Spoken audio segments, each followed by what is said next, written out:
Ladies and gentlemen, welcome to my Week 5 NFL predictions. Where is the time going? Anyway, last week I kinda bounced back with a better 9-7 record than the negative record I had the week before, bringing my season total to 36-28. Pretty sure there's someone in the league who has 45 right now. I don't know what you know, but you need to fill me in on the secret. I'll pay you. Couple of plugs before we hop right into it. Don't forget to use code WyattzWorld on G Fuel or Prize Picks, where you can save yourself a discount on any G Fuel products or guarantee yourself to win a free $50 with your first $5 lineup after using code WyattzWorld at sign up on Prize Picks. But always remember, play responsibly, and let's get into the video.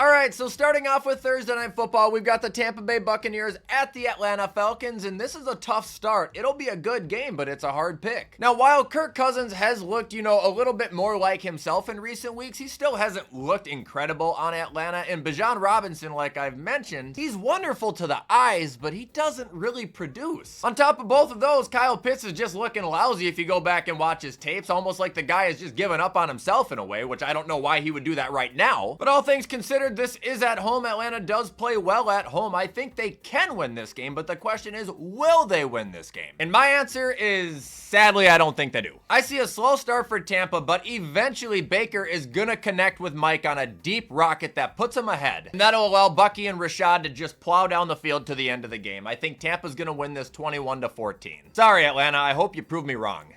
All right, now moving on to Sunday morning for some tea and crumpets in London. We have got the Vikings at the Jets. Again, just a reminder, I will be streaming this game on Twitch, so be there. But I gotta go with the Vikings to win this game, 26-19. I see a lot of kicking going on here. Also, technically, this is in a soccer stadium, right? So it would be fitting, but this is gonna be Sam Darnold's revenge. And on top of that, New York just doesn't look tip-top when it comes to their offense right now, and there is undeniable friction going on there, which is leading me to believe that Brian Flores is gonna take as much advantage of that situation as he can, and absolutely fuck with this Jets offense until the end of the fourth quarter. I know Rodgers has statistically killed the Vikings all of his career, but this time he ain't with Green Bay. Jets are losing and the Vikings are starting 5-0. All right, now moving on to the first Sunday noon game. It is the Panthers at the Bears. Bears win 23-17. I think their offense is going to continue to roll, and I think Caleb is going to continue to develop. Now, I won't lie, the Panthers have become more respectable to me, but I still struggle to pick them over anybody with a decent foundation. And that's not just due to their record, but due to the fact that they have surrendered as a team by far the most points in the league at 129 already. I just can't pick them, man. Chicago's winning.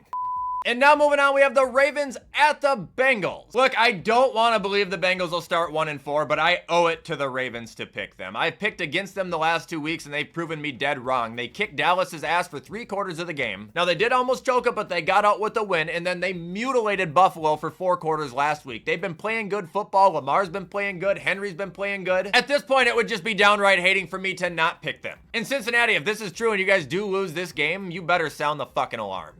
Now moving on, we got the Bills at the Texans. Josh Allen and Stephon Diggs meet again. This is also my dad's pick of the week, so stay tuned for that. But my pick here is I gotta roll with my boys, the Buffalo Bills, to bounce back and get a win here. And I'm not just picking that because I'm a Bills fan. They're gonna win this game 27-20 because I believe they will win this game. The defense has just gotta wake up and they gotta let Josh be Josh. And I know Von Miller, the dumbass, he's suspended from his incident last year. But that ain't gonna change my pick. In Houston, they have been playing good, but they haven't been playing great. They have yet to win a game by more than one score, and even though they're 3-1, they have a negative point differential by 15 points, and I know a lot of that's because of the Vikings game, but their offense is still not at their tip-top peak. I think Sean will get his boys together, and the Bills will bounce back with a much-needed win. Dad, what do you think?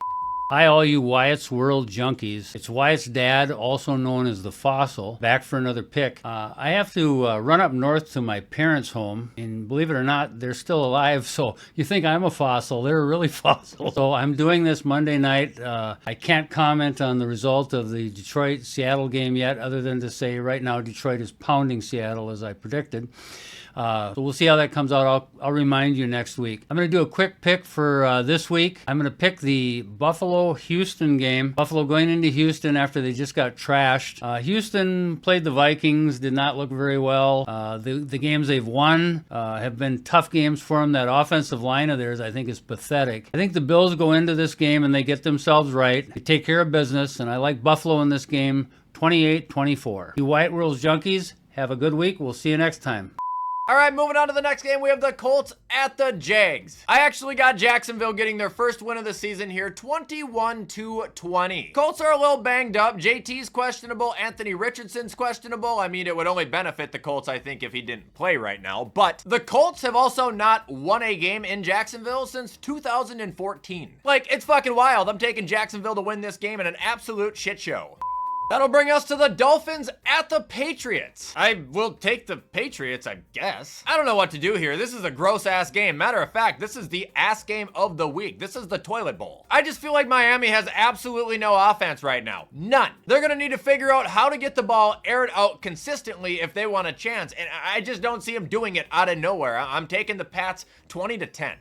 Now moving on, we got the Browns at the Commanders, and I never thought I'd see the day where I would snap pick Washington, but I'm snap picking Washington to win this 21-17. I'm doing this because not only do they look much more confident, much more explosive, just much better, but Cleveland is ass. Maybe the worst team in the league with Watson at quarterback. Like, they're unbearable. And to make everything worse, Watson is just not willing to let the team improve, especially with using him. They've asked him, hey, will you run more in certain situations? And he blatantly just said, no, I'm not doing that. I'm not a running back. Like, Cleveland, I know you're tired of hearing it, but how can you even deny it? You couldn't have picked a bigger pile of shit as a quarterback. If someone guarantees you $230 million, you do what you're fucking told.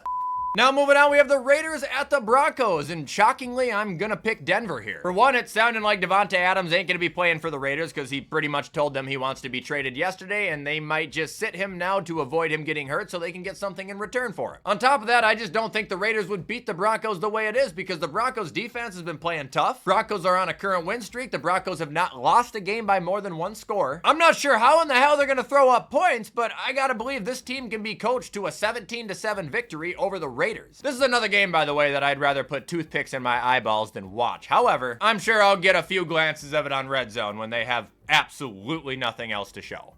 All right, next up, we have the Cardinals at the 49ers. 49ers win this game pretty convincingly, 30-16. The Cardinals look limp right now. I don't know what happened to the sparks we were seeing in weeks 1 and 2, but they haven't been as big. They haven't been as bright. San Fran, on the other hand, is gonna be in win mode because Seattle just dropped a game last week. So that only further pushes me away from the idea that Arizona is going to all of a sudden bounce back with a win against San Francisco in San Francisco. I gotta roll with the Niners.